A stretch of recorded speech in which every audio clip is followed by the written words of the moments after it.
Page 56. Exercise C. Listening. Listen to summarize. Read the questions and listen to part 1 of the story about Nicholas Green and his family. Take notes on your notepad. Then summarize the first part of the story with your partner. Reg and Maggie Green were on vacation with their children on the island of Sicily in southern Italy. It was a long way from their home in California in the United States. They had just spent the day sightseeing and were driving on a highway back to their hotel. It was evening, and their 7-year-old son Nicholas and 4-year-old daughter Eleanor were fast asleep in the back seat. Suddenly, another car with 2 men pulled up beside them. The man on the passenger side had a gun, and he was screaming at them through the window. As Reg Green stepped on the accelerator and drove away quickly, he could hear gunshots. He drove as fast as he could to the nearest town. Maggie was relieved to see that the children were still sleeping. But when they stopped, they both realized that Nicholas had been shot, and they rushed him to a hospital. Sadly, after 2 days in the hospital, Nicholas died. One can only imagine the grief and sadness Reg and Maggie Green must have felt at that moment.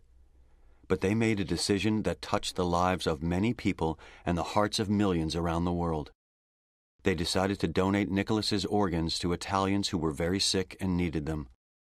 By giving them Nicholas's organs, Reg and Maggie felt that they could help others. Nicholas's future had been taken away, so the Greens wanted to give a future to someone else.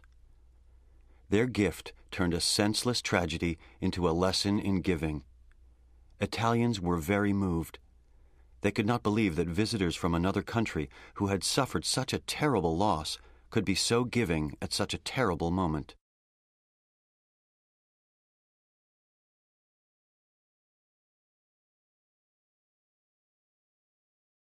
Page 56.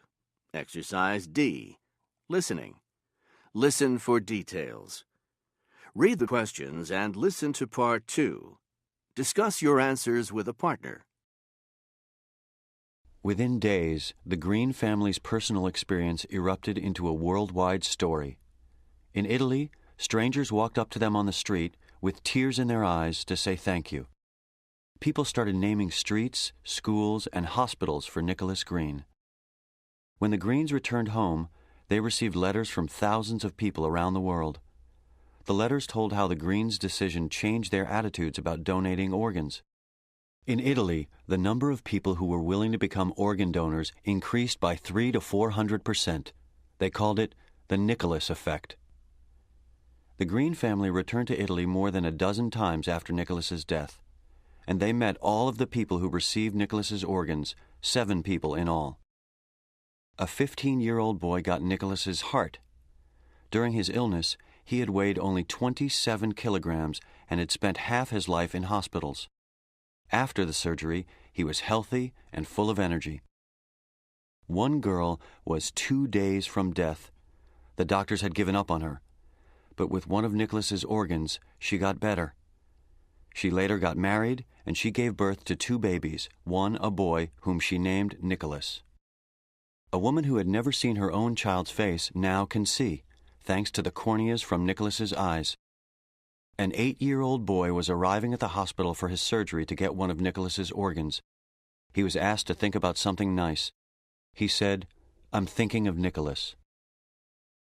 The Greens say that the love of life these people have shown and the looks on their families' faces is a wonderful reward. They often talk about how comforting it has been to know that people who would have died by now are leading normal lives, and that another who would have been blind can now see. Maggie and Reg Green have become very busy doing work to support organ donation. While it doesn't take away the pain of Nicholas's senseless death, it helps the Greens to believe that something good has come out of the tragedy.